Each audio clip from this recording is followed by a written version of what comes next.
coming of God's Son to earth is an event of such immensity that God willed to prepare for all these centuries. He made everything come together. Christ came at the moment that every perfect thing was in place.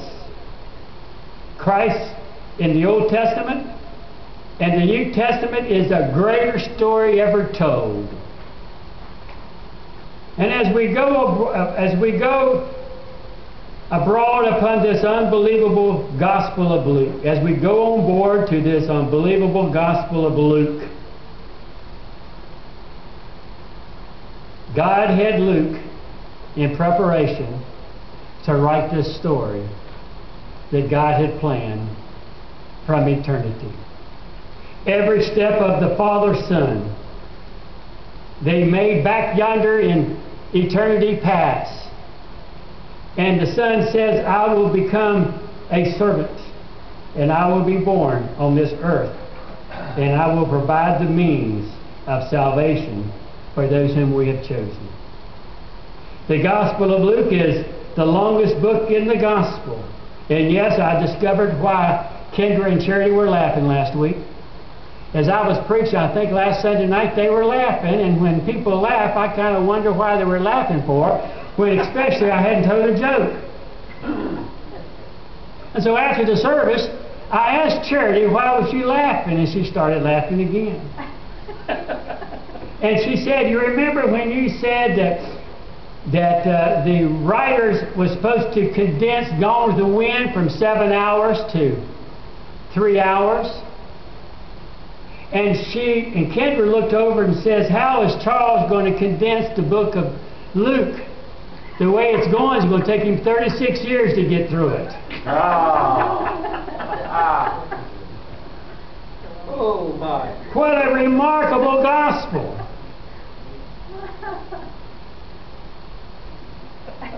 What a remarkable gospel. I wish there was more about the life of Jesus Christ, don't you? One of the most wonderful classes I took in seminary was on the life of Christ. My notebook, I had over 350 pages on the life of Christ.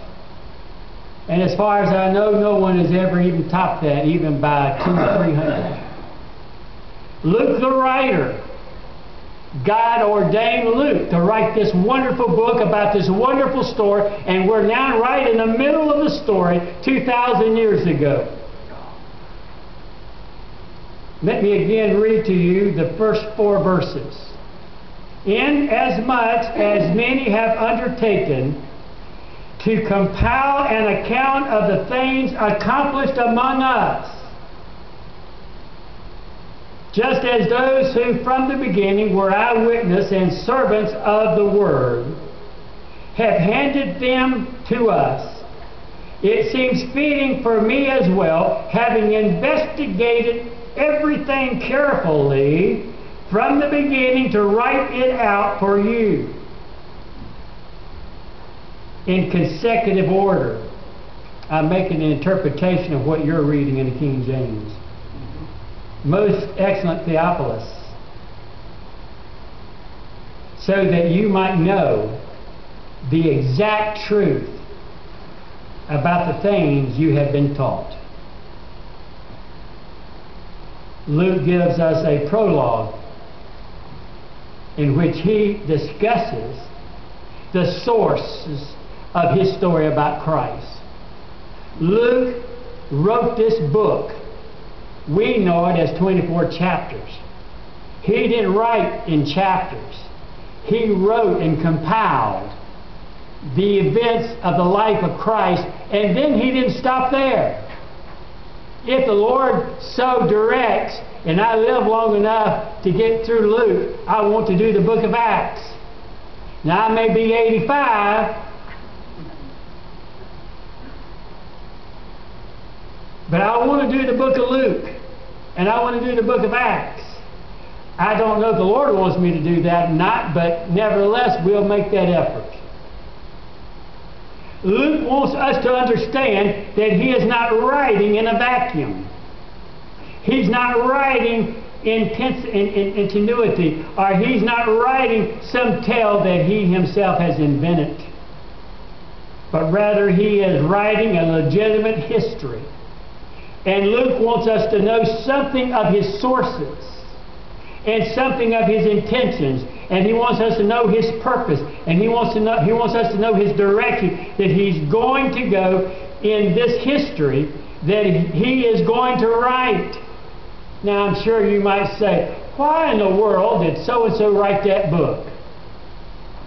Now, you understand that when somebody in our time, it seems like when somebody gets fired from a job, or somebody leaves a job, or they always write a book about their incidents. It seems like somebody's always writing of the events that took place from their perspectives. And it may be factual, and it may not be factual. Well, he gives us an idea. Now we know Matthew, and we know Mark, and even John. But where did Luke come from? I mean, we've read Matthew, Mark, Luke, we've read Matthew and Mark, and we've read John, and we know exactly who they were. Well, when it comes to Luke, where did he come from? Where did he drop in at? He just appears unannounced and unexpected. Where was he before now in this book of Luke? Who knows, as it were. And he does not even name himself ever in the chapter. I don't know anyone that doesn't write a book that he doesn't put himself in the book. We are so proud of ourselves. I put my name on my outline. I want you to know I wrote it. Man, that's pride, isn't it? I want to take credit for it, especially if charity proofread it. There's not many mistakes in it. So how do we know who Luke was? Well, in Acts chapter 15, we see something of him in verse 9 and 10. In Acts chapter 15, you notice that we see we and us. He wrote Acts, so he said we, and he said us in Acts also 28. And Paul notes that Luke was with him in the end. And it seems that Luke was a long-term companion of the Apostle Paul. And in 2 Timothy chapter 4 and verse 11, Luke is named again, and Paul says, Luke is still with me, only Luke. So at the end of Paul's life, in his final Roman imprisonment, Luke is still there with the Apostle Paul. Yeah. You know what that means? Luke was with Paul everywhere he went. Yeah.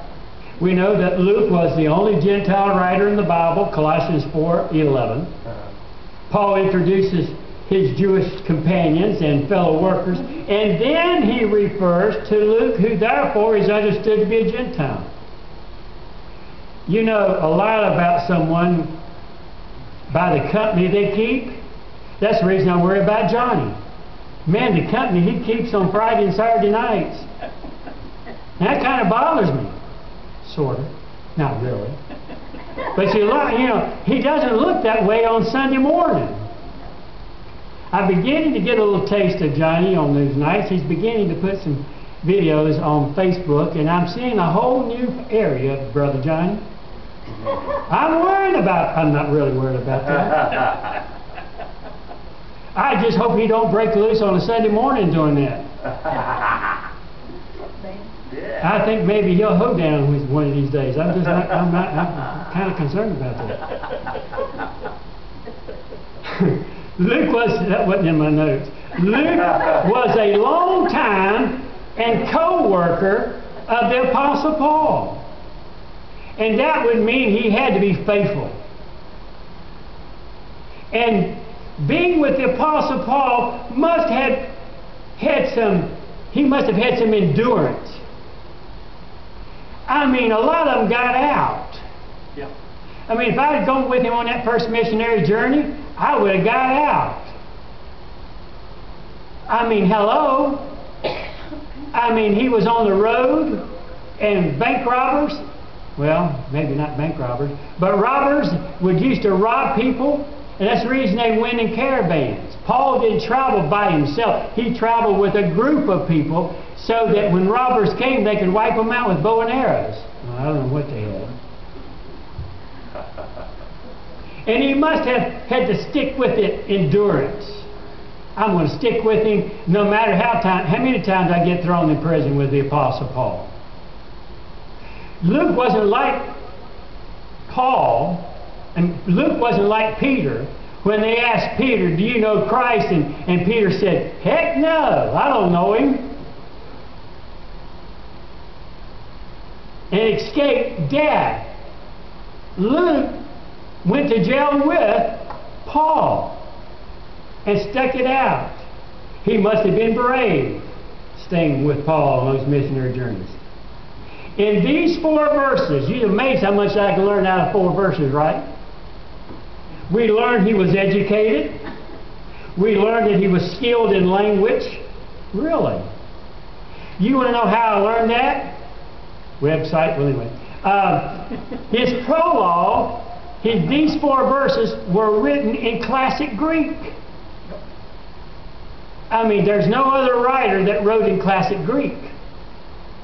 And from verse 5 to the end of the chapters, he wrote in Koine Greek.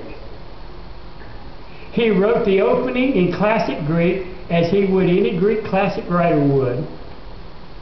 And he knew Theophilus, who was somebody of a higher caliber than normal. So he hung around with some good people.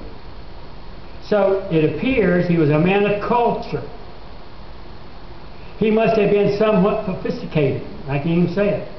Okay. That was acquired through education and exposure to the arts. I mean, occasionally it would help you to go to the art center down in Shawnee State, just to be there, you know, to be around art.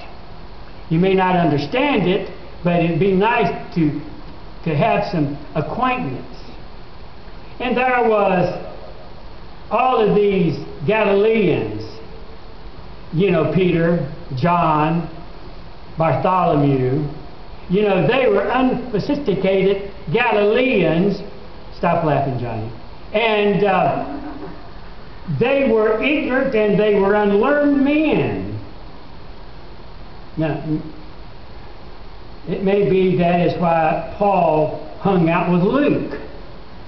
You know, that's the reason I hang out with Johnny and Bill and Bill. You know, I want to have some class around me, you know. Could be the other way around, but I doubt it. Paul was not ignorant and he was not unlearned. You know, you like to get around people who you can communicate with. You like to be around people who can talk your language occasionally. Yep. And Paul was a very educated man, and he was from that culture. And after all, Paul did sit at the gate of the Jewish teacher of his time by the name of Gamaliel. And God wanted the learned people to be saved too. You know, a lot of the churches, the reason they grow a lot, they think if they go to the poor, this is the reason this church was started.